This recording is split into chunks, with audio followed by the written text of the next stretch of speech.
Қайырлы күн. Менің есімім Бақыт. Мен сана орталығының тренерімін, әрі спикерімін. Бүгін сіздерге өте пайдалы ақпарат бермекшімін. Көбіңізден сұраныс келіп жатыр. Мен ер адамдардың алдында сөйлеуге қысыламын. Мен көпшіліктің алдында сөйлеуге қысыламын. Үлкен кісілерге, яғни лауазымды, атақты кісілердің алдына барғанда, бастығымның алдында сөйлегенде қысыламын. Болмаса, әйел адамдардың алдында сөйлеуге ұяламын деген сияқты сұраныстар келіп жатыр. Осы қорқынышымды, ұятымды қалай жеңсем болады?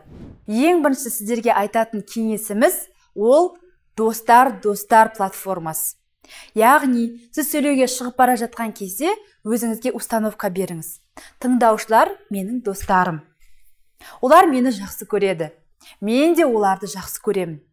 Елестетіңізші, сіз мысалға өзіңіздің достарыңыздың алдында, үйде, ата-анаңыздың, бауырларыңыздың алдында ешқандай қымсылмай, қымтырылмай, еркін сөйлейсіз ғой. Тура сол сияқты шығып жатқан аудиторияңызды өзіңіздің достарыңыз есебінде көріңіз. Сонда сіз сәтті сөйлеп шығасыз, ұялмай сөйлеп шығасыз. Ал әйел адамдардың алдында, ер адамдардың алдында сөйлеуге ұяламын деген адамдарға айтатын кеңесіміз, ол екінші кеңесіміз, шығып жатқан кезде есіңізде ұстаңыз. Сіз әйел емессіз, сіз еркек емессіз, сіздің ұлтыңыз жоқ, сіздің жынысыңыз жоқ, сіз ораторсыз.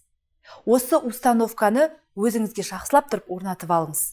Яғни тыңдаушылар олар әйел адамдар емес, сіз ер адам емессіз. Керісінше, сіз әйел адам, олар ер адамдар емес.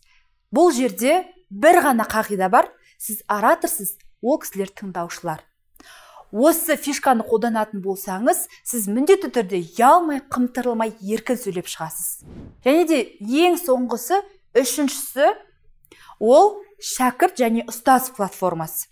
Көпшілігіңіз өздеріңізді шәкірт ретінде қойып, тыңдаушыларға ұстаз лауазымын беріп қоясыз. Яғни, ол кісілер біледі, мен білмеймін.